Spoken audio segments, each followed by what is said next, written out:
All right, buckle up, everybody, because today we're going deep on the MG Cyberster. This is one hot new electric roadster that's really got people talking. Yeah, and we've got a whole pile of reviews here, articles about its launch in different markets, and we even found some pretty interesting forum discussions about it online. And the thing is, the opinions are all over the place. So today we're going to try to figure out what makes this car special. Does it actually live up to all the hype? And most importantly, is this a car that you should be excited about? You know, one of the most interesting things about the Cyberster, for me at least, is that MG, they have this long history of building these sporty roadsters. But they haven't actually made one in over a decade. This is like their big comeback to that whole segment, but with a twist. It's fully electric. It's like they're hitting the reset button on their whole legacy. I mean, MG is a British brand, right? Yeah. Known for those classic open-top roadsters. But their last two-door car, that was way back in 2010. So the Cyberster is more than just a new car. It's kind of a statement. Totally, yeah. It's like MG saying, hey, we're back and we're all in on electric. Yeah. And they're not messing around. They're going all out with some serious performance specs. Oh, yeah, absolutely. This thing has supercar levels of acceleration. But before we get into all those juicy details, I think we should talk about what this means for our Australian listeners specifically. Because there are a couple of different versions of the Cyberster, right? Right. There's the dual-motor all-wheel drive version. It has an incredible 375 kilowatt, which is over 500 horsepower. But that single-motor rear-wheel drive option, that's not available in Australia right now. So down under, you're looking at that dual-motor version. And it's going to cost you about $115,000 AUD. So you're basically getting a more affordable alternative to those gas-guzzling rivals. Yeah. Like the Porsche Boxster or the BMW Z4, but with comparable or even better performance. Now, I know we need to get to the driving experience, but I can't resist talking about the design for just a minute. This car is a total head-turner. It's like this blend of classic roadster cues, but with these futuristic elements. Some reviewers even compare its size and looks to the BMW Z4 and Corvette. Yeah, I can definitely see those comparisons. It's got those sharp lines and that distinctive camback tail, which, by the way, is that sloping rear end that helps with the aerodynamics. Oh, and of course, we can't forget those dramatic scissor doors. Oh, yeah, those doors are incredible. And they're not just for show either. Apparently, they actually make it easier to get in and out of the car, especially in tight spaces. So practical and dramatic. Now, let's step inside for a second.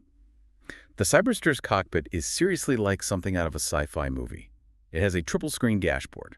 It really does remind me of like a high-end gaming console. Yeah. Or the kind of interiors you see in cars like McLarens and Corvettes. And there's even a fourth screen, just for climate control. But it's not all about the screens and the tech. You also have some really nice, luxurious features, like a Napa leather steering wheel and heated seats. And a premium Bose audio system. It really sounds like MG is trying to create a premium experience with this car. Okay, enough about the looks and the luxury. Let's get to the driving experience. This is where things get a little bit interesting, because the reviews are all over the place. Some call it exhilarating and fun, while others say that it just lacks that classic roadster feel. Yeah, that's definitely true. There are some pretty strong opinions out there. Andrew Frankel from Motorsport magazine had a pretty lukewarm take on it. He said, and I quote, "The steering is notably dull, the electric motor. Well, an electric motor. It goes through the motions well enough, but with absolutely zero sense of enthusiasm." Ouch, that's a pretty tough assessment. But wasn't he driving the single-motor version? The one that's not even available in Australia. That's right. He tested the single-motor trophy variant. But other reviewers who drove the dual-motor GT, they had a much more positive experience. For example, CarBuzz said in their first drive review, "Punching the accelerator of the GT, there's a hit in the back, followed by a swoosh of wind and tire noise as the Cyberster accelerates in the blink of an eye to magical speeds." Okay, that sounds a lot more like it.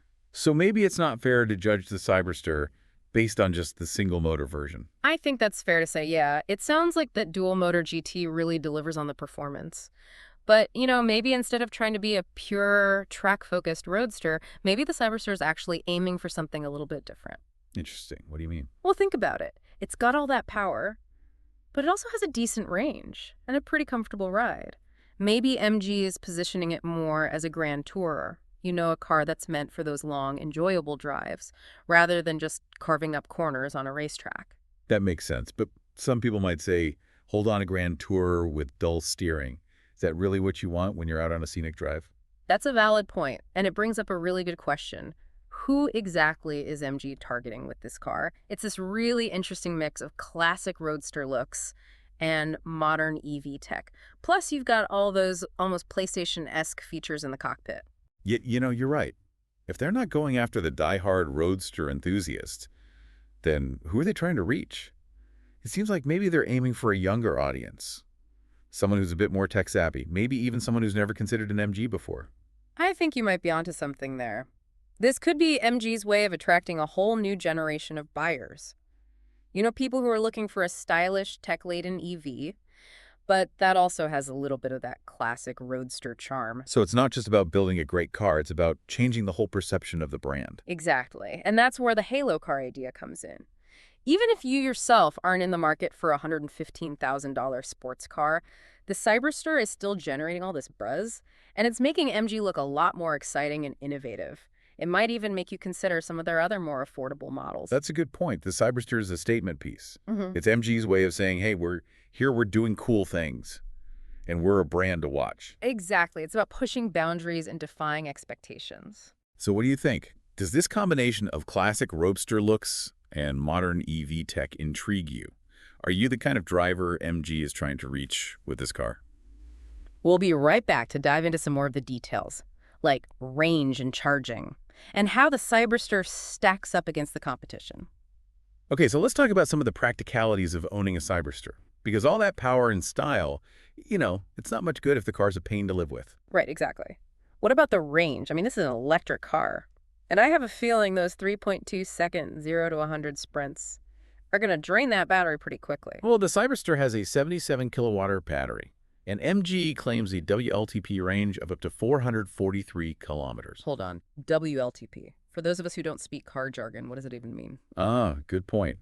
WLTP stands for Worldwide Harmonized Light Vehicle Test Procedure. It's basically a standardized test to measure a car's fuel economy and range.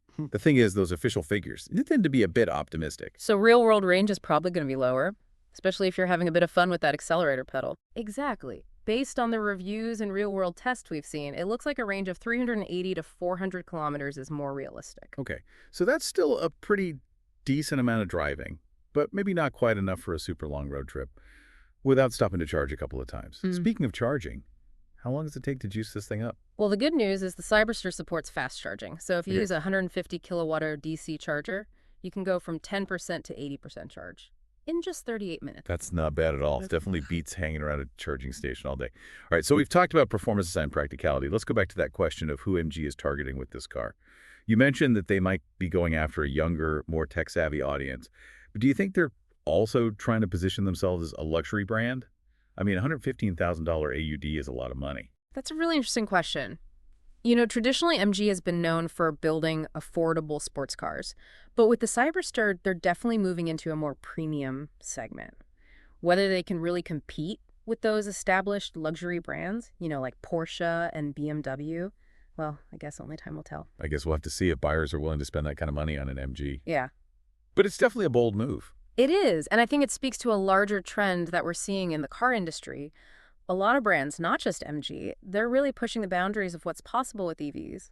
Yeah, it's not just about replacing gas guzzlers with electric versions anymore. It's about creating totally new experiences. And I think the Cyberster is a perfect example of that. But speaking of experiences, we saw some interesting comments in those online forum discussions. Some people weren't completely sold on the Cyberster's design. Oh, really? What kind of criticisms did they have? Well, some people thought the front end was a bit too busy, too many angles and lines going on.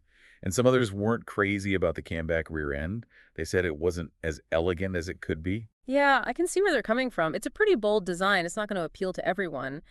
But I think that's part of what makes it so interesting. It's a car that gets people talking. Exactly. It's not just another boring car. Speaking of things that make the Cyberster stand out, did you see that it has a Super Sport button?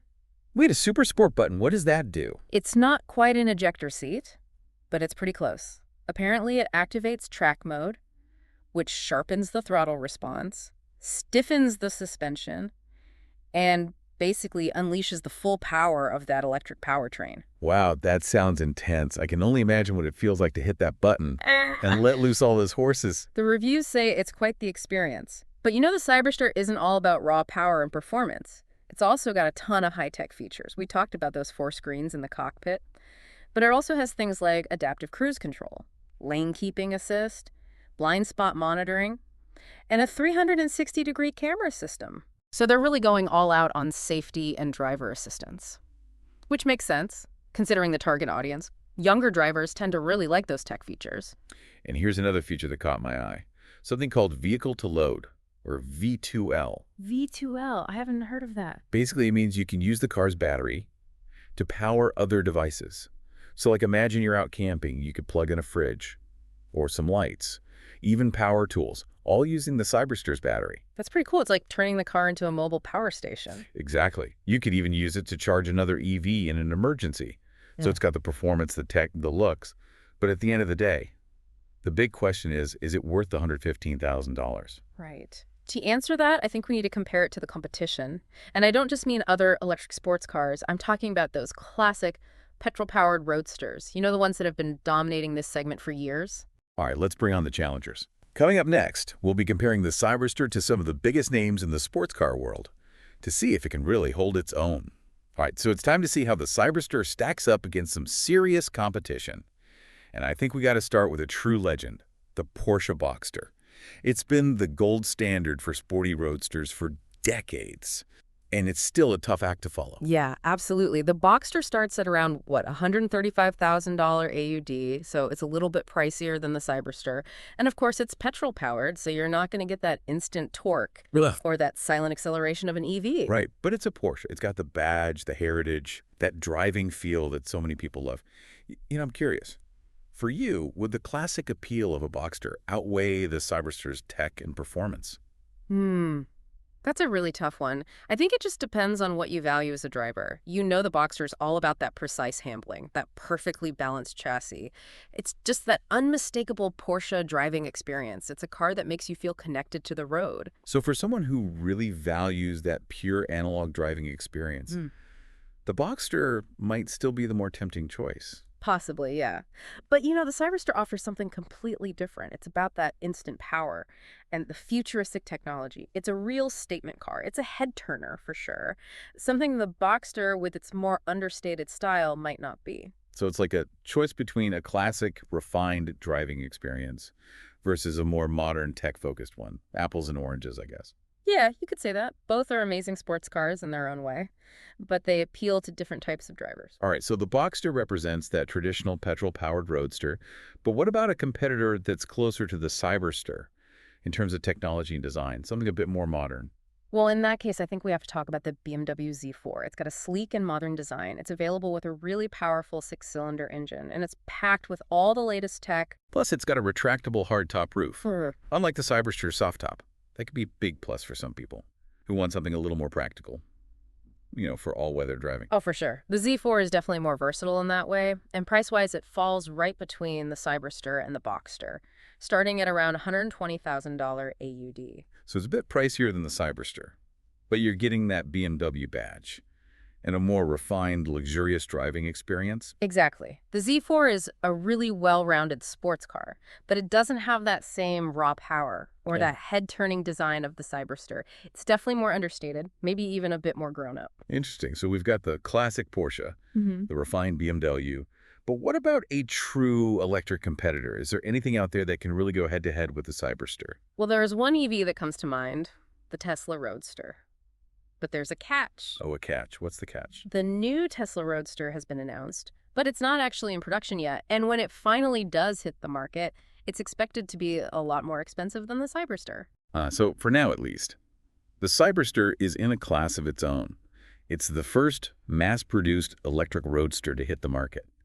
And that gives it a pretty unique advantage. Exactly. It's filling a gap that no other car is filling right now. So looking at all these competitors, what's the verdict? Where does the Cyberster fit in?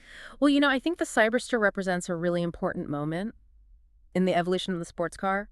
It's a bold step forward. It's this fusion of classic design and cutting-edge technology. And it may not be perfect, but it's certainly exciting.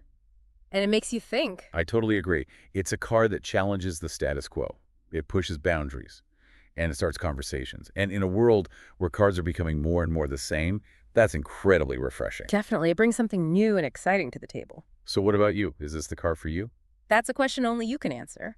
But hopefully this deep dive has given you all the info you need to make a decision. And remember, whether you're a hardcore gearhead or an EV enthusiast, there's no denying that the Cyberster is a car worth paying attention to. It's a sign of things to come. A glimpse into a future where sporty driving and electric mobility can not only coexist, but maybe even thrive together. And with that, we'll leave you with one final thought. Is the Cyberster just a flashy statement car? Or is it a true game changer, a car that will pave the way for a whole new generation of electric sports cars? Let us know what you think. Thanks for joining us on this electrifying deep dive into the MG Cyberster. Until next time, keep your ears open for more fascinating and thought-provoking conversations about the world of cars.